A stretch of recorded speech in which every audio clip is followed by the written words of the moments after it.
नमस्कार, मैं हूं राज पटेल और आप देख रहे हैं let's study with Nitish Raj Singh. आज हम बायोलॉजी स्टार्ट करेंगे और स्टार्ट करने से पहले हम आपको बता दें कि बहुत दिनों के बाद आज वीडियो शूट कर रहे हैं।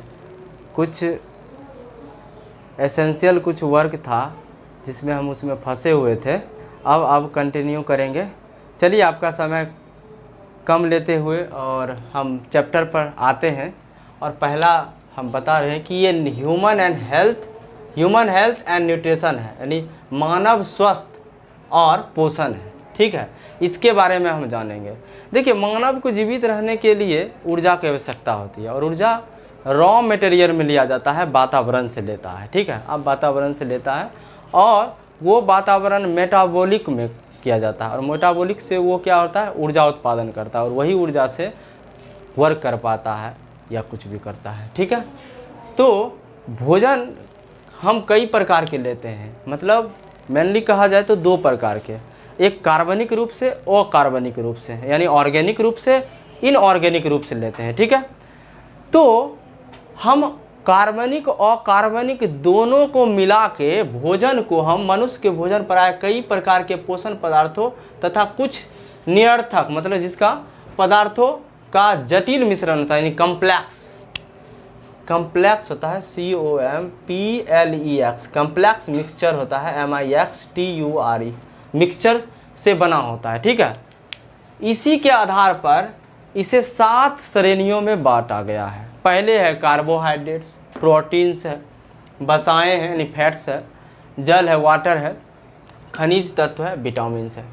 इसमें जो आप देख रहे हैं जल एवं खनिज जो है ये और कार्बनिक है, यानी वाटर और मिनरल्स जो है ये आपका क्या है, इनऑर्गेनिक है। और बाकी जो बचा है शेष, यानी क्या कहते हैं, कार्बोहाइड्रेट, प्रोटीन्स है ना, वसा, विटामिन्स, रेशा, फाइबर्स, ये सब क्या है, कार्बनिक है। ठीक है, शरीर में कार्बोहाइड्रेट्स,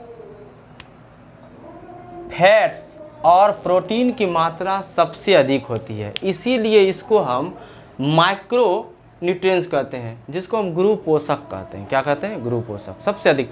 अच्छा, ये ध्यान रखिएगा, मैक्रो और माइक्रो, एक मैक्रो माने होता है बड़ा और माइक्रो माने होता है छोटा। मैक्रो और माइक्रो, इसमें थोड़ा सा कन्फ्यूजन मत होइएगा, वैसे आप जानते भी होंगे। लवण एवं विटामिन्स की सूक्ष्म मात्रा होती है हमारे शरीर में, लवण और विटामिन्स जो होती है ये कम मात्रा में होती है, सूक्ष्म मात्रा में, इसलिए इसको माइक्रो न्यूट्रिएंट्स कहते हैं। ठीक है, अब हम बारी बारी से 7 प्रकार है, इसका कुछ डिटेल से जानकारी देते हैं। ठीक है, अब कार्बोहाइड्रेट क्या है। कार्बोहाइड्रेट आप जानते हैं कि ऊर्जा का सबसे बड़ा स्रोत है और ये आपको किस फॉर्म में रहता है, ये 1:1 रेशियो में रहता है। ऐसा क्या है, ऐसा इसलिए इसको कार्बन के देखिए मात्रा 1 रहेगा, हाइड्रोजन की मात्रा 2 रहेगा, ठीक है, और इसका मात्रा 1 रहेगा, यानी ऑक्सीजन का मात्रा, यानी CH2O का फॉर्म में रहेगा, CH2O का फॉर्म में रहेगा। ठीक है, भोजन परीक्षा में पूछता है निश्चित रूप से कि कार्बोहाइड्रेट का जो अनुपात है वो किस प्रकार से है, तो 1:2:1 होता है। ठीक है, भोजन में कार्बोहाइड्रेट्स घुलनशील शर्कराओं यानी सुगर्स और अघुलनशील मंड के रूप में रहता है। मतलब कि जो ये कार्बोहाइड्रेट है ना, घुलनशील होता है, मतलब कार्बोहाइड्रेट में शुगर घुलनशील होता है, लेकिन अघुलनशील की बात की है मंड, जिसको स्टार्च बोलते हैं इंग्लिश में। हालांकि बायोलॉजी में आपको एक बात याद रखना होगा, ज़्यादातर इंग्लिश टर्म ही अच्छा लगता है और आपको समझ में भी आएगा, हिंदी तो कम आता है समझ में। ठीक है, अब देखिए, रासायनिक संगठन के आधार पर कार्बोहाइड्रेट को 3 भागों में विभाजित किया गया। पहले है मोनो, फिर डाइसैकेराइड्स एंड पॉलीसैकेराइड्स। मोनो माने एक, आप जानबे करते बायोलॉजी में मोनो का मतलब होता है एक। डाइसैकेराइड्स यानी डाई माने 2, बायोलॉजी भाषा में डाई माने 2, और पोली माने बहुत, पोली माने बहुत होता है। अब देखिए, हम इसका बारी बारी से बोलते हैं मोनोसैकेराइड्स क्या है। मोनोसैकेराइड्स क्या होता है, मीठे शुगर है।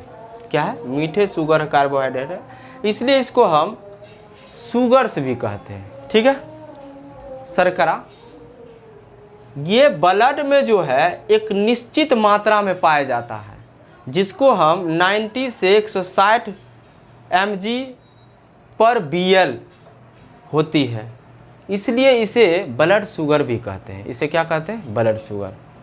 तो इसको आप स्क्रीनशॉट लीजिए। अगर आपको इस बायोलॉजी के जो सीरीज क्लास चल रही है, अगर आपको समझ में नहीं आता है तो ज़रूर आप हमको कमेंट्स में बताइएगा कि हमको ये टर्म नहीं समझ में आया। हम आपको कमेंट में भी बहुत अच्छा से डिटेल से बताएंगे, ठीक है।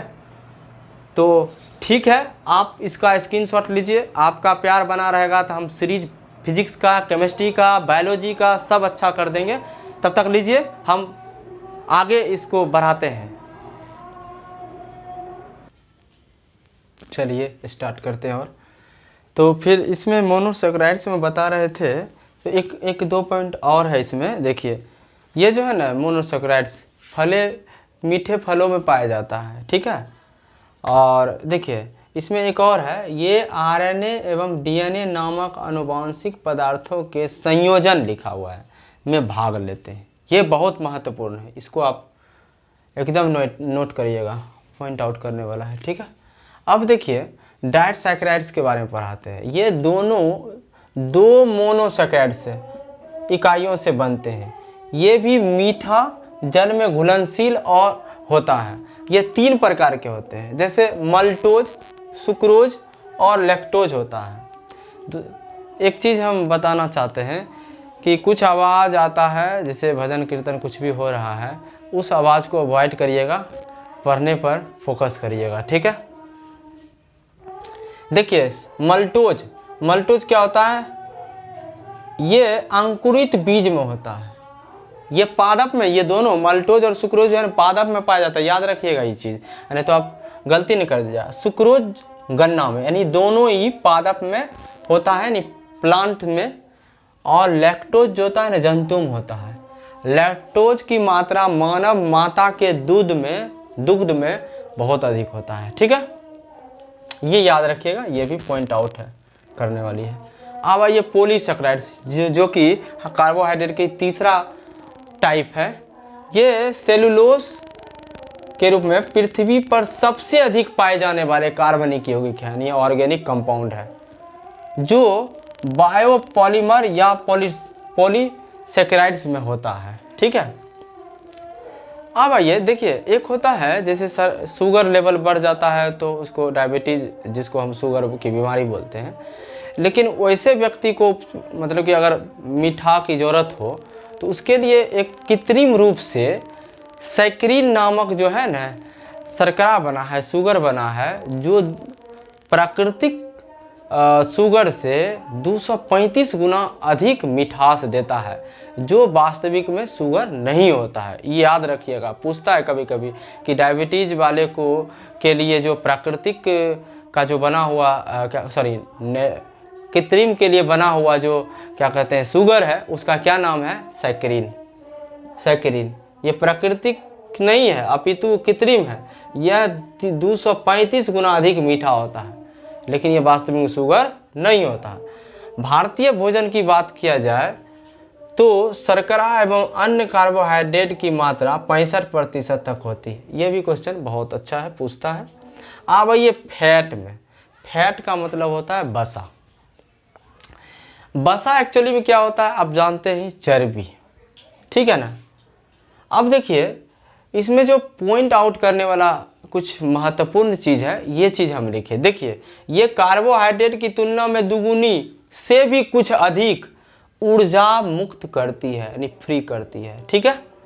अब देखिए ये ऊर्जा का सर्वाधिक संघनित माध्यम होता है, ठीक है। ये रुधिर में यानी ब्लड में वसाओं का संचरण लाइपोप्रोटीन के रूप में करता है। ये कैसे करता है ब्लड में? लाइपोप्रोटीन के रूप में, लाइपोप्रोटीन के रूप में, ठीक है। मानव इसका यूज है लिखा हुआ है, यूज मैंने उपयोग, मानव उपयोग के लिए सबसे उत्तम वसा कुसुम का तेल का प्रयोग करता है, सबसे उत्तम है, जिसका इंग्लिश बोला जाता है सैफफ्लावर, ठीक है, SAFFLOWER, ठीक है। सामान्य वसा यानी जनरल फैट की बात किया जाए, अणुओं के संश्लेषण में एस्टर बंध बनाते हैं। कौन सा बंध बनाते हैं? एस्टर बंध, sigma bond, pi bond, single bond, है ना, डबल बॉन्ड, ये सब ट्रिपल बॉन्ड पढ़े होंगे। इसी तरह से एगो एस्टर बॉन्ड भी होता है, ये सामान्य वसा के अणुओं में संश्लेषण के रूप में बनता है, ठीक है। अच्छा, बसीय अम्लों के अणुओं में जल आकर्षी COOH, जिसको हम कार्बोजिलिक, ये कार्बोजिलिक लिखल है, समूह होता है, ठीक है। तो इस तरह से ये फैट का पॉइंट यहाँ तक लिखा है, इसको आप स्क्रीनशॉट लीजिए बस। और कुछ बचा हुआ है, इसको हम करते हैं, ठीक है।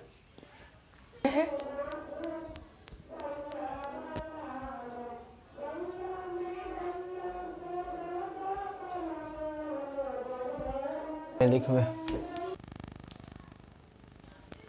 तो देखिए, वसा के द्वारा ही कुछ हार्मोनल पदार्थ निकलते हैं, उसके बारे में बताते हैं। जैसे देखिए, एरेकिडोनिक अम्ल जो होता है, उससे 3 महत्वपूर्ण यौगिक आइकोसाइनेट्स बनते हैं, जो कोशिकाओं से उत्तक दर में स्रावित होकर स्थानीय हार्मोन्स का काम करती है। वो हार्मोन्स क्या क्या है ये देख लीजिए, अच्छा है और इम्पोर्टेंस है। यही तो कहता है, बायोलॉजी से बहुत कुछ हमको सीखने के लिए मिलता है। और ऐसे भी देखते होंगे बहुत सारा एग्जाम में बायोलॉजी और फिजिक्स पर ज़्यादा क्वेश्चन बनता है, चाहे सिविल का देख लीजिए या फिर जनरल कंपटीशन का भी देख लीजिए, ज़्यादा बनता है। इसलिए बायोलॉजी, फिजिक्स, हालांकि केमिस्ट्री भी किसी से कम नहीं है, लेकिन फिर भी बायोलॉजी का क्रेज बढ़ते जा रहा है, ठीक है। तो देखिए, थर्मोबॉक्सिन्स, इसको इंग्लिश में हिंदी में दोनों में यही कहा जाता है। ये ब्लड की प्लेटलेट्स में बनकर, अब प्लेटलेट्स क्या है ये सब आप बायोलॉजी के जो क्या कहते हैं प्ले लिस्ट बना हुआ है, उसमें आप देख सकते हैं कि प्लेटलेट्स क्या है, बनकर स्रावित होते हैं और ब्लड क्लॉटिंग COLOTING जमना में सहायक करता है। कौन सा हार्मोन? थर्मोबॉक्सिनेंस, ठीक है।